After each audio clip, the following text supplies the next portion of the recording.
Hello and welcome to the Farming Today podcast with me, Charlotte Smith. In this episode, why the fruit and veg trade has written to the Prime Minister demanding proposed new checks on imports are scrapped. But let's start with BBC Farmwatch. This is the third year that the BBC's local radio stations across England will be dedicating the week to agriculture, with a special day of live broadcasts from farms on Thursday. One of the presenters will be Derbyshire farmer and Clarkson's Farm star Harriet Cowan, who told me that at the moment, like so many other farmers, her working life is dominated by the heat. So we're doing a lot of contract baling at the minute. We've got around 100 cattle altogether, about 50 outside, and currently have no grass because the grass is being absolutely scorched by the sun. So we're ending up having to feed outside from the winter reserve from now. So we're literally making bales and starting to feed them straight away. OK, let's talk about Farmwatch. What is BBC Farmwatch all about? So BBC Farmwatch is basically celebrating the people, the places and the challenges that are shaping modern farming. It's currently in its third year. It brings stories from all across the UK, from farming communities, and it brings it to audiences across the BBC. Why is it important for farmers to share what they do with a wide audience? I think for us, it's more so that we can explain to the public what we do and get the communities that aren't really exposed to farming in the know of exactly what it takes to put food on their plates. And do you find people respond to the ups and downs, the daily details, for instance, how you're coping at the moment with the very hot weather? I think those kind of things really do resonate with them, especially like this time of year now when everyone looks outside and thinks, oh, it's so lovely. We're having such a nice time and the sun's so nice. And I think for us, all we want is a bit of rain. And it's quite hard to explain to the communities outside of farming why we want it to rain, because the grass, like they look outside and say, the garden's a bit yellow. But for us, it's like all the acreage, all the food that feeds our cattle is gone. So it's kind of like, in my eyes, it takes actually showing people what is going on for them to actually understand. Harriet Cowan there. Well, for BBC Farmwatch, reporter Luke Knight has been to a Somerset farm with a long history of producing a classic British cheese. For more than 100 years, Wescombe Farm near Shepton Mallet has produced one of Somerset's greatest exports, cheddar cheese. So we make a traditional unpasteurised raw milk cheddar, but also from the whey from the cheddar, we make ricotta as well. Nowadays, the farm is run by Tom Calver and his team, who take the process of cheese making very seriously. And it all starts at 4 a.m. in the milking parlour with some classical music. We always get classical music every morning. Yeah, keeps them calm. Keeps me calm. Nick Millard is the farm manager here and has around 120 dairy cows to milk each day. So we're getting at the moment about 3,000 litres, and we'll peak at say 4,800, maybe 5,000 later in the year when everything's calved. And all my milk from this farm goes up to our cheese dairy Monday to Friday. But as well as being a dedicated farm manager, Nick has a hidden talent up his sleeve. Everyone talks to me about a year I decked for the drummer for the Kooks on a world tour. But I always wanted to farm, and the older I got, the less interested I was in the music I was playing. And yes, so I went to university and read agriculture and then went farming. All that milk then travels around 3 miles up to Wescombe Dairy, where it's made into cheese on the very same day. So at the moment we've got blocks of curd and they're draining and stretching. And today head cheesemaker Rob and his team are making the county's staple, cheddar. Milk arrived this morning at 7 o'clock. A starter was added and it was ripened for a while. Rennet is then added and it's allowed to set. The set curd is cut and it's separated into curds and whey. That's then scalded to about 40 degrees.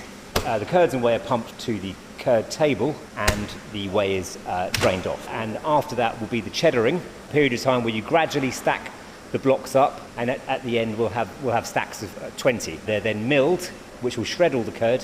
Salt is added into the moulds and then into the press. The farm produces around 100 tonnes of cheddar cheese every year, and all of it goes underground to mature in a huge cheese cellar. There's around about 5,500 cheddars in here. We're trying to keep it at a really nice steady temperature, so it's around about 10 degrees. Because we're about 3 metres below ground, it's just really good for just keeping everything nice and stable. But the majority of this was made last year. The biggest job in this cheese cellar is regularly turning and brushing each truckle of cheese. And to do that, Tom has employed, well, someone that's not a human at all. This is Tina the Turner. So she's the first ever cheddar turning robot in the world, because you've got to imagine that they're a bit like egg timers. There's moisture in there that needs to be kind of moved around, and also we don't want them to stick to the shelf too much. So that's her job. But the big question, what does the future look like for farming and cheese making at Westcombe Dairy? Who knows? I mean, we've got a butcher's, we've got a baker's on site, we've got a cheesemaker's, maybe a candlesticks, I don't know. BBC Somerset's Luke Knight will have more from Farmwatch all week, and you can find more Farm to Fork stories by searching Farmwatch on BBC Sounds or listen to your BBC local radio station. Now, if it feels like you've been existing on salad for the past few weeks, you're not alone. Figures for the 4 weeks up until mid-July from the market analysts Nielsen IQ show that salad sales at the major retailers rose 8.4% on the previous month. The problem for salad suppliers is that in extreme heat, lettuce growth slows down. Professor Jim Monaghan from Harper Adams University explains. Crops grow, and then as it gets warmer, they grow faster. And then as it gets too warm, they tend to stop and sit still. And for lettuce, that might be around about 26, 27 degrees in the field, which we've been experiencing. So their crops romped on, and then it started to get too hot and it sits still. And the orders have gone through the roof, the sales orders. And they're in a position where they're harvesting everything they've got, but the crop that should be coming up for the following week is going a little bit slower than you'd hoped, and the orders are so big that they're then having to harvest this week's crop and next week's crop at the same time. It's sort of they're robbing Peter to pay Paul, and that can be a challenge for them. Professor Jim Monaghan. The UK's Fresh Produce trade body has written to the Prime Minister, Andy Burnham, asking him to scrap proposed border checks on fruit, veg and flowers, which it claims could cost the industry £300 million. The controls are included in the reset of our trading relationship with the European Union, currently under negotiation. But the checks for pests and diseases would affect imports to the UK from outside Europe. The chief executive of the Fresh Produce Consortium, Nigel Jenny, says around half of the fruit and veg which comes into the UK is from those countries. In recent years, the UK government has set its own border strategy, and that therefore means, based on our own UK scientific evidence, there is a minimum amount of checks at the UK border because it's been proven they're not necessary. That is fundamentally different to what happened when we were members of the EU, and is likely to fundamentally change if we become part of the proposed reset as currently proposed.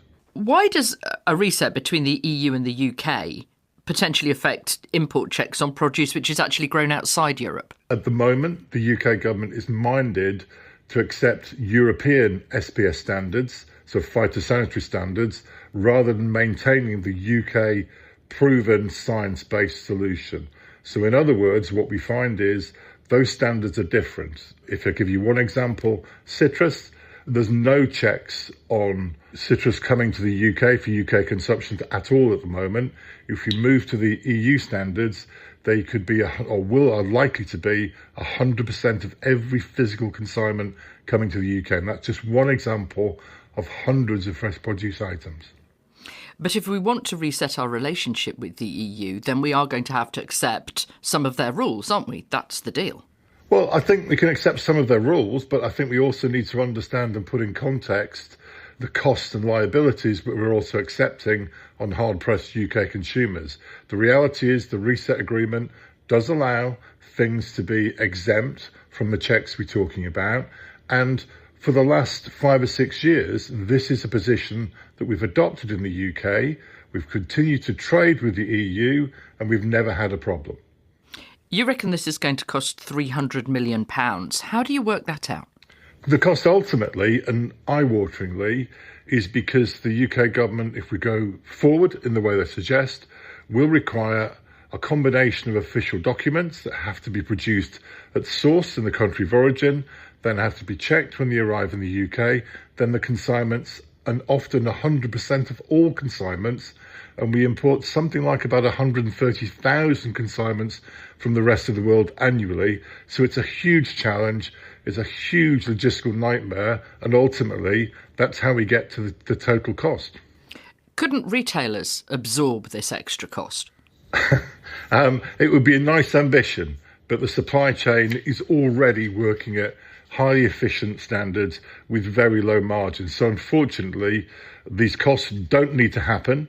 But if they do, these costs will absolutely, sadly, find their way to all of us as hard-pressed UK consumers. Remember, this is only for UK consumers. But European consumers, presumably, are in this system already, and it works for them. Well, it works for them because they pay more for their fresh produce. I just want to talk briefly about the weather. Obviously, a heatwave here in the UK and in Europe. How difficult is that making life for fruit and veg trade sourcing supplies? I think it's a bit like all of us, really. We've enjoyed the weather for a while. We're getting a bit exhausted and we could just need a breather and probably need a good drink as well. And that's just the same as all the crops around Europe and around the UK as well. So it is challenging.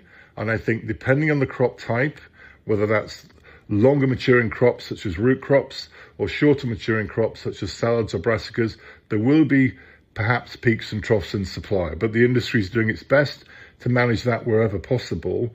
But at the same time, that reinforces our argument that we need, in these times of challenge, we need an alternative to have more closer relationships, not just with Europe, but with the rest of the world, so we can feed the nation. Nigel Jenny from the Fresh Produce Consortium. And that's it from us. I'm Charlotte Smith. The producer is Sarah Swadling, and Farming Today is a BBC Audio Bristol production.